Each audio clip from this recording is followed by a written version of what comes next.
Welcome back to Laura's World.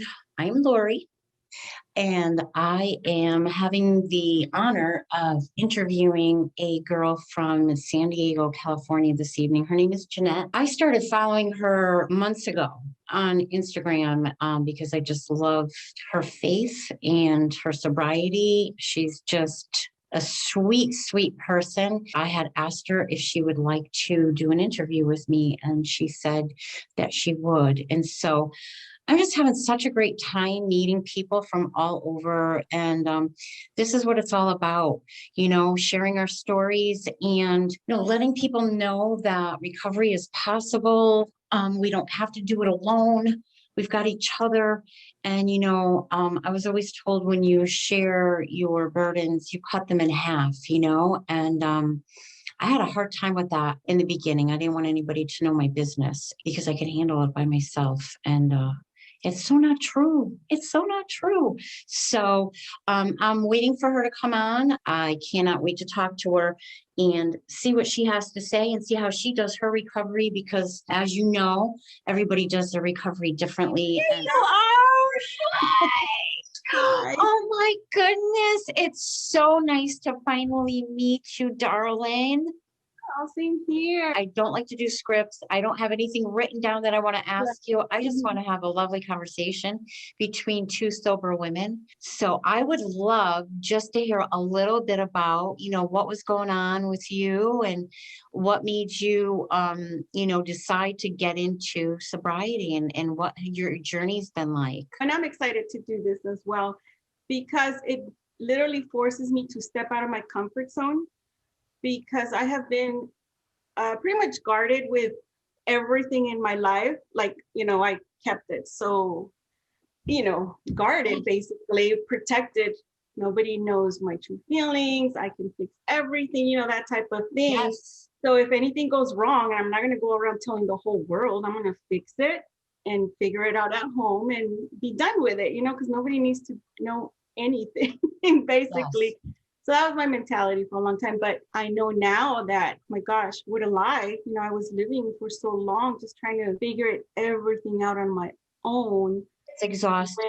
It's exhausting. It's tiring. And I think as time goes on, it just envelops you in this shame, guilt shell that now you don't even know how to break out of anymore. So doing things like this helps me, because it actually normalizes it for me, and it makes me feel not some sort of alien with a problem or an issue, or and like you said, just finding the support. And women have been key to my journey, because I have found so many kind women in person, online, that have reached out to me, and it's amazing just how many people are out there, willing to help, when at some point you think oh my gosh, I don't want anybody to know this part of me, because everybody's going to think I'm such a loser. They're going to hate, all that. They're going to feel sorry for me. Yeah. And then you just kind of think of labels, because labels are so, they're so important, but they could be so damaging too, I think. So I'm do I really want to come out and then now just be labeled, oh, this alcoholic woman, Yeah. I have always been a good listener, and I have always really been impressed by, people, that coworkers, whatever, people I've met along the way, where they just share so freely what's happening in their lives. Yeah. And to me, I would be oh my gosh, I wouldn't be telling people like that, I wouldn't think badly of them. I actually felt oh my gosh, they're going through so much, but I could not give myself that same grace, because I was oh my gosh, I was afraid of being judged, of course, shame, just the dirty little secret being out, and kind of your little facade or little life persona that you felt is just all of a sudden stripped, I guess. Even in early sobriety, I didn't share it with a lot of people. I left it in the rooms of recovery, but I wouldn't say it out loud to anyone else. And I just remember going to this event, and a gentleman got up and just said, we are losing too many people because people are staying quiet about it. because they're ashamed and and this is a stigma, and there is no shame in asking for help. And that was the first time that I was like, wow, he's right. But I don't feel shame in it anymore. I do not feel shame in it anymore. And that's empowering to me. So empowering to me. It's freeing. And this is what I've gone through. And maybe it helps you, maybe it doesn't, but it's okay either way. I don't look to what other people think anymore, whether it's Right. good or bad, and Yeah. that's what's Mhm. important. And I wanted to ask you one thing. I was going to ask you one thing. I saw this little thing that you have, light at the end of the bottle. Oh my What gosh. is that all about? So it's, once I started my journey, my sobriety journey was January 4th, 2020, right before the pandemic. Oh, And oh I girl, know the pandemic was happening. I would have probably rethought my maybe decision, I'll wait till later. but my decision was pretty much a forced decision because of circumstances and just how bad it had gone. Like I was really just kind of like done and ready for change. This is it. I left that past, not that past behind, but I kind of left that part of my life right there. And I started like completely, restoring, rebuilding. So it was really scary at first. And I just isolated basically. And so I was very into being at home, and of course I started therapy and all this stuff. So with that, once I started getting like a little bit stronger, more confident, because that's what I think needed to be built, like my confidence again, because I just felt so shattered really that I didn't feel worthy basically of much. I felt like now I need to work so hard to just kind of gain my own self-respect really, because I honestly had lost respect for myself. And so anyway, so with healing and recovery and therapy, like it made me more confident and it made me a lot more creative. Like all these things. Who Yeah. knew? Right, all these things coming out of you. That's Yeah, I awesome. was like in my garden one night and I actually have it right here. Oh, It's Jeanette oh, bottle. Yeah, did you paint that? so it's already painted, and all I did, I just added the little lights. I don't know if you can see it. Oh, It's dark. oh I my mean, too bright. goodness. So the light at the end of the bottle. Oh my God, I love So then I that. put them in my backyard as decorations because I love the bottle. I didn't want to get rid of it. And I Okay. thought, you know what? I can display it in the patio. And then when I put the light, I was like, oh my gosh, that is so pretty.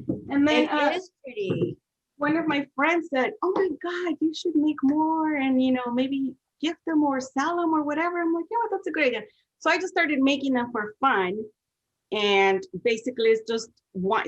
Because I kept a lot of bottles because sometimes I would buy wine just because I liked what was on the bottle, like the picture or what Oh it yeah, said. no, I get it. Yeah.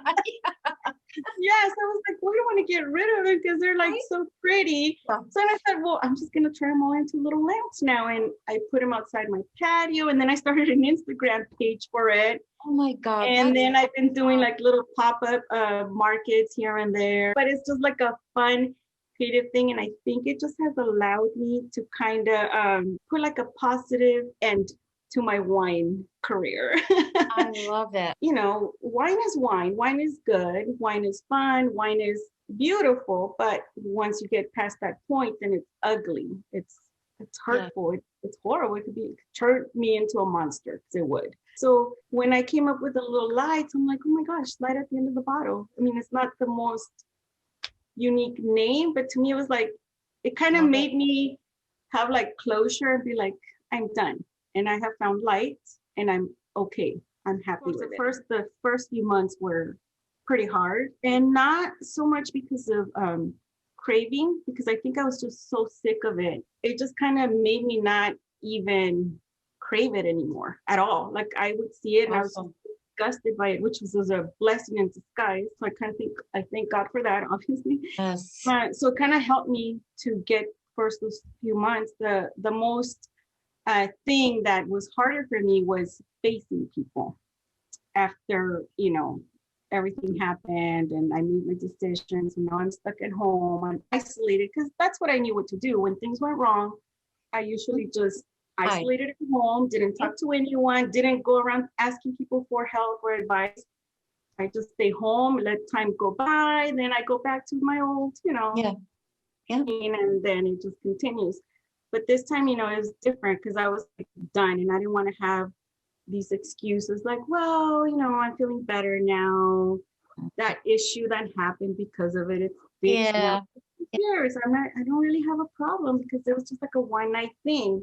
That was always my thing. I was like, well, I don't really have a problem because I could go weeks and weeks without drinking and I'm okay. So clearly I don't have a problem because I don't have like the physical need for it where I'm like craving it. My problem was that once I start, like there was like no stopping. And it wasn't like that always. It was a gradual thing that happened over time.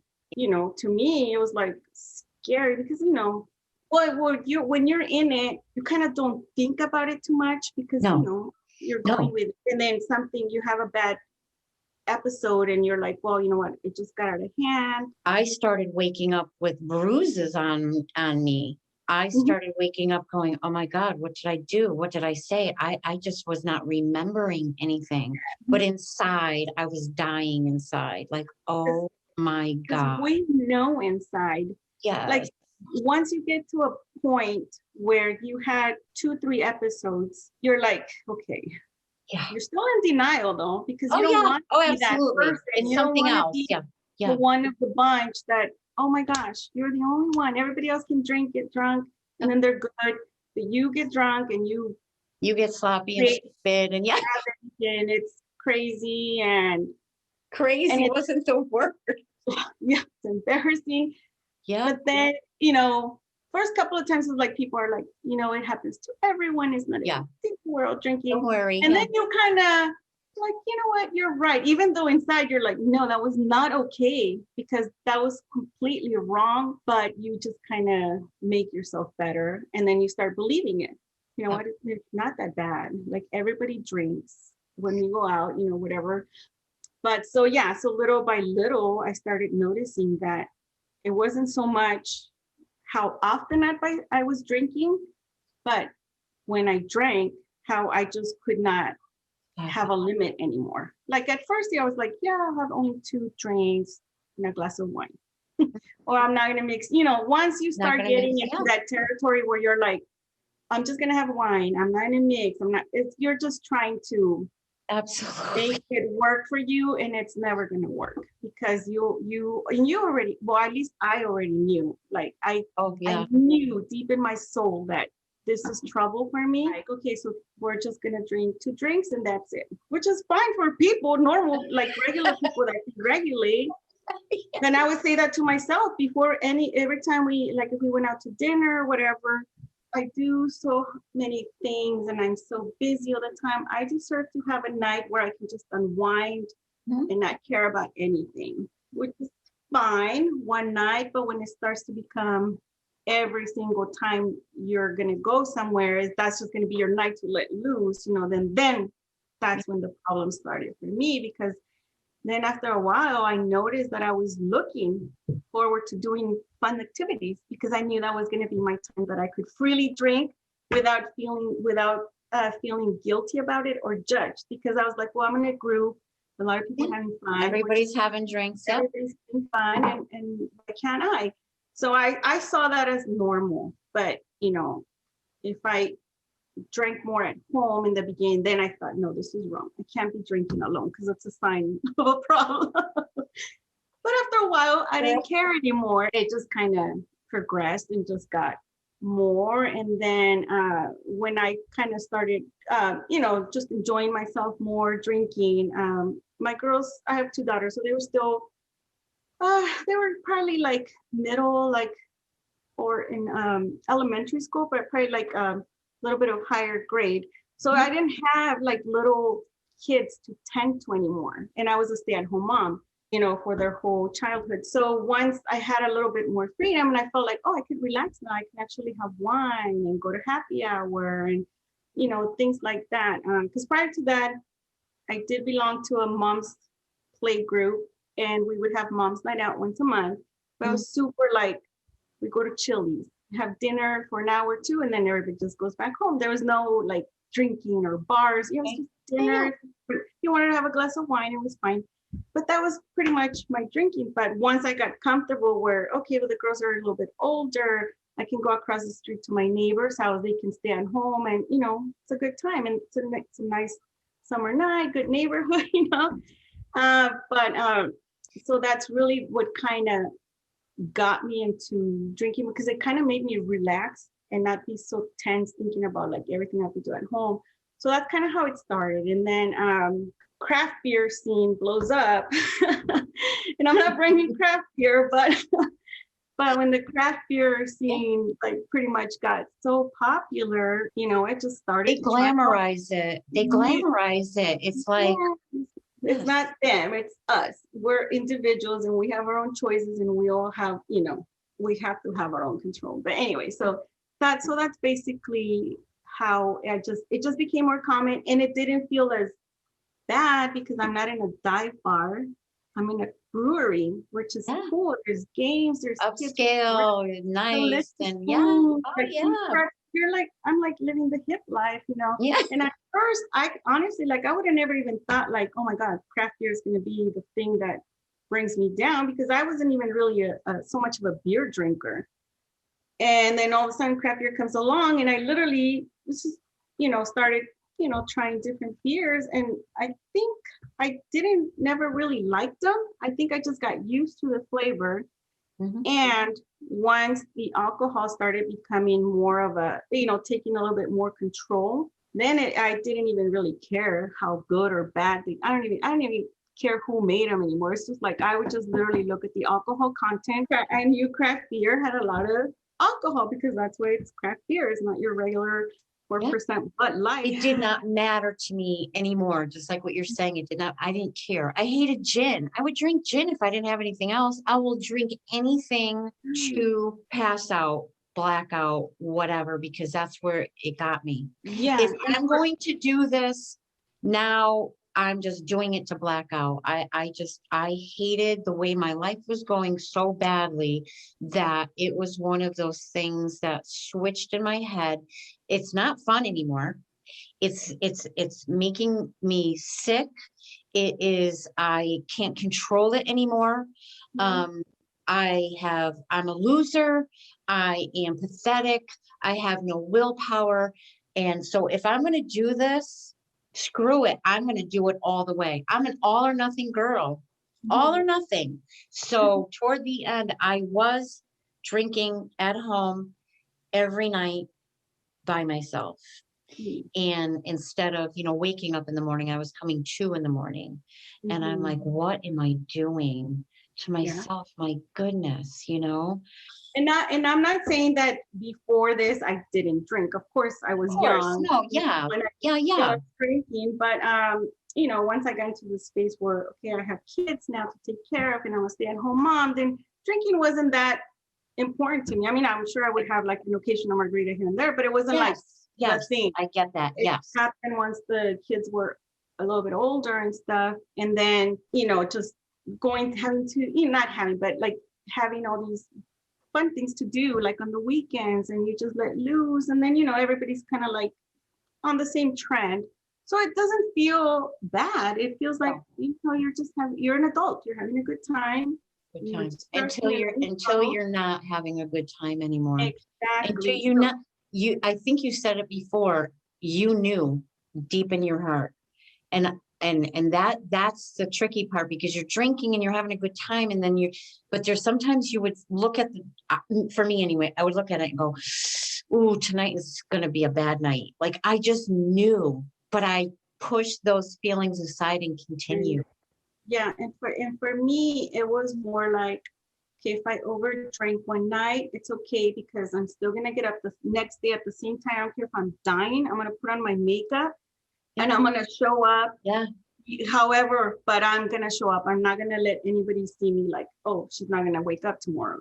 Right. I mean, obviously there was days where, of course. But that's how it was. And the very first time I had a bad night, it was horrible. It was very embarrassing. I completely blacked out. I had no idea what happened.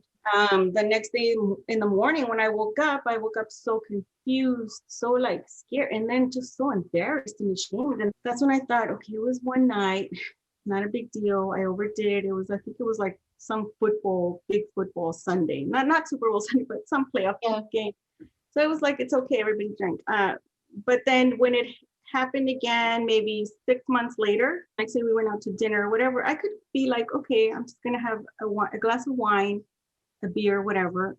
But the thing was that once I would start feeling like a little buzz, then that would change my mind, because I'd be like, well, you know what, I'm already here, I'll just have another one. So it just kind of became like this hamster wheel where you're out having dinner, enjoying yourself, but your mind is already thinking, wait, well, after I'm done with dinner, if we're gonna go home, do I have any, like a drink there? Because I want to need a drink before I go to sleep now to help me.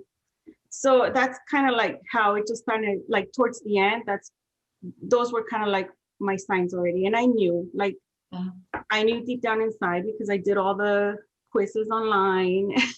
So it's just all this stuff that you tell yourself. Honey, I want to know, how are you doing now? How has your last year been like? You've done this through a pandemic. Yeah. How are you doing now? I love to see that you're gardening, because I love to garden too. I love it. That's like my church. You know what? I've gone into gardening in the past few months. It's been the most amazing thing, because I'm actually keeping these plants alive that before could just be dead. But now that I'm, I don't know, that, well, with the pandemic, being at home, having all this extra time working from home, and so it allowed me to kind of get more into different hobbies that I probably would have never thought about, like the plants, the bottles, that type of thing. Awesome. So the gardening has been really helpful to me, because it gives me like a chance to focus on one thing. And I focus, I see it completed, and then every day I see it like growing, and kind of reminds me, like, I don't know if this sounds weird, but it kind of reminds me like of us, we start It's not weird at all. It's not weird at all. I do too. Growing and blooming. New beginnings. Yeah. Yes. Honest to God, this was a complete honor and my privilege to sit and talk to you. I just feel your heart. I feel your heart, and I love your faith. I love your hope. And I just know that you're going to be all right. I could just tell you've got a peace about you. You really do. And all the things that, that you need to do. And I love everything that you had to say. You had a choice, and you made your choice to, do this, and you wanted to become a better version of yourself. And that's it in a nutshell, The last year was hard, but it's been amazing, just the whole journey. And I never thought I would be talking journey. Yeah. It has been a journey.